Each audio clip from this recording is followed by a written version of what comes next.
जय हिंद दोस्तों आज जो है मॉडर्न हिस्ट्री का हम लोग चैप्टर 1 यूरोपीय कंपनियों का आगमन का पूर्ण विस्तार समझेंगे और यह मुख्य रूप से जो होगा ऑल कॉम्पिटिटिव एग्जाम के लिए मोस्ट वीवीआई साबित होगा।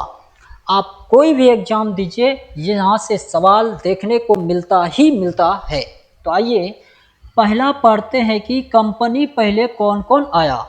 तो क्रम में समझते हैं। पेड कर दे फीस, पहला पुर्तगाली कंपनी आया, फिर अंग्रेज कंपनियां आई, फिर डच आई, फिर डेनमार्क, फिर फ्रेंच और स्वीडिश। ठीक है, पेड कर दे फीस। तो पहला यही क्वेश्चन होता है कि कंपनी आने का क्रम को सजाइए।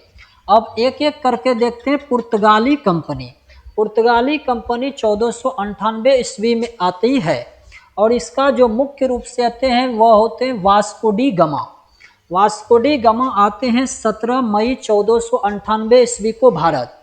लेकिन वास्को डी गामा को आने के बाद वास्को डी गामा रास्ता भटक जाते हैं, तो उसे रास्ता दिखाने के लिए हमारे एक भारतीय व्यापारी ही हुए, वह उसका नाम था अब्दुल मजीद ने उसे भारत आने में काफ़ी सहायता किया।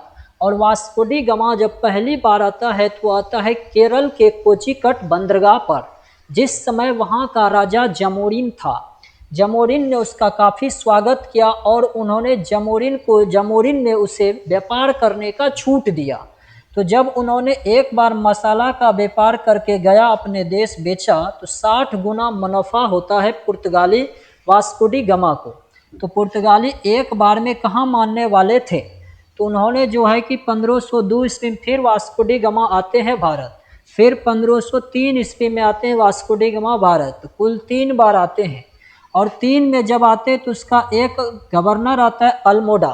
पुर्तगाली कंपनी का गवर्नर आता है अल्मोडा जो है कि मुख्य रूप से जो है कि यहाँ पर जो है कंपनियों को नहीं संभाल सका, तो अगला गवर्नर 1509 ईस्वी में अल्बुकर्क को बनाया गया और अल्बुकर्क ने 1510 ईस्वी में गोवा को जीत करके जो है कि पुर्तगाली कंपनी में मिला लिया।